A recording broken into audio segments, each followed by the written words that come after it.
দর্শক ঠিক আমি এই মুহূর্তে দাঁড়িয়ে রয়েছি নীলফামারী যে পৌরসভা মাঠ, সেই পৌরসভা মাঠের সামনে থেকে ঠিক আমি এই মুহূর্তে সংযুক্ত হয়েছি। ঠিক আপনি যদি আমার মাধ্যমে আপনাদের একটু জানানোর চেষ্টা করি যে ঠিক বাংলাদেশ জাতীয়তাবাদী দল বিএনপির যে আজকের এই নীলফামারী জেলার যে সমাবেশ ঘিরে আজকে আমরা সকালবেলা থেকে দেখেছি এখানে প্রত্যন্ত যে গ্রামীণ শহরে থাকা বাংলাদেশ জাতীয়তাবাদী দল বিএনপির যে সমস্ত গোষ্ঠীর মানুষ যারা রয়েছেন, ঠিক তারা আজকে বিভিন্ন মাধ্যম যোগে তারা এই মাঠে এসে তারা উপস্থিত হয়েছেন ইতিমধ্যে। এবং এই মাঠের কথা যদি আমি ঠিক এই মুহূর্তে আপনাদেরকে একটু বলি যে এই মাঠ অনেকটাই কানায় কানায় পরিপূর্ণ হয়েছে। এবং আজকের এই বিএনপির যে আজকের এই জনসমাবেশ, সেই জনসমাবেশকে ঘিরে আমরা দেখেছি যে নির্বাচনী জনসমাবেশে এটি জনস্রোতে রূপান্তরিত হয়েছে যেমনটি আমরা দেখেছি।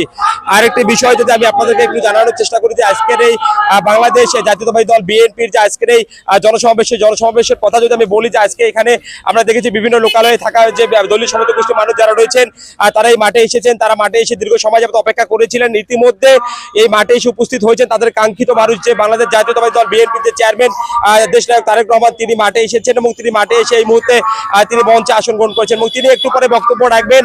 তার বক্তব্যকে শোনার জন্য অধীর আগ্রহে এখানে অপেক্ষায় বসে রয়েছেন তার দলীয় সমর্থক গোষ্ঠীর মানুষরা এখানে অপেক্ষায় বসে রয়েছেন।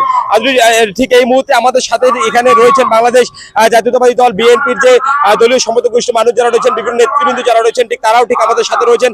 আপনি ঠিক আমার পিছনে ঠিক এই মুহূর্তে দেখছেন যে এখানে বিভিন্ন দলীয় সমর্থক গোষ্ঠীর মানুষ যারা রয়েছেন তারা ধীরে ধীরে মাঠের ভিতরে প্রবেশ করছে এবং তারা আজকের এই জনসমাবেশে সংযুক্ত হচ্ছেন। ঠিক আমাদের সাথে এই মুহূর্তে রয়েছেন একজন দলীয় সমর্থক গোষ্ঠীর নেতৃবৃন্দের মানুষ, ঠিক আমরা একটু তার সাথে কথা বলবো।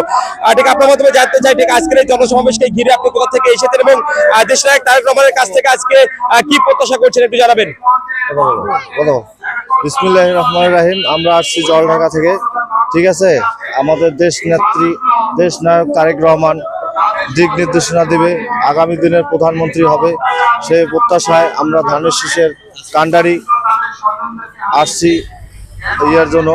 ঠিক আছে দর্শক ঠিক আপনারা যেমনটি শুনছিলেন, তিনি যেমনটি আমাদেরকে জানাচ্ছিলেন যে দেশনায়ক তারেক রহমানের হাতকে শক্তিশালী করার নিমিত্তে তারা আজকে এখানে বসে রয়েছেন। তারা যেমনটি বলছেন যে একটু পরেই তাদের যে নেতৃত্ববান মানুষ দেশনায়ক তারেক রহমান তাদের উদ্দেশ্যে বক্তব্য রাখবেন। সেই বক্তব্যকে ঘিরে তার দিক নির্দেশনা পেয়ে তারা আগামীতে দেশনায়ক তারেক রহমানের হাতকে শক্তিশালী করে আগামীর নতুন বাংলাদেশ বিনির্মাণে তারা ভূমিকা রাখতে চান, এমনই কথা শুনছিলাম আমরা এই সকল দলীয় সমর্থক গোষ্ঠী মানুষদের কাছ থেকে। এই ছিল আমার কাছ থেকে নীলফামারী বড় মাঠের যে বাংলাদেশ জাতীয়তাবাদী দল বিএনপির সমাবেশ ঘিরে আজকের সর্বশেষ খবর।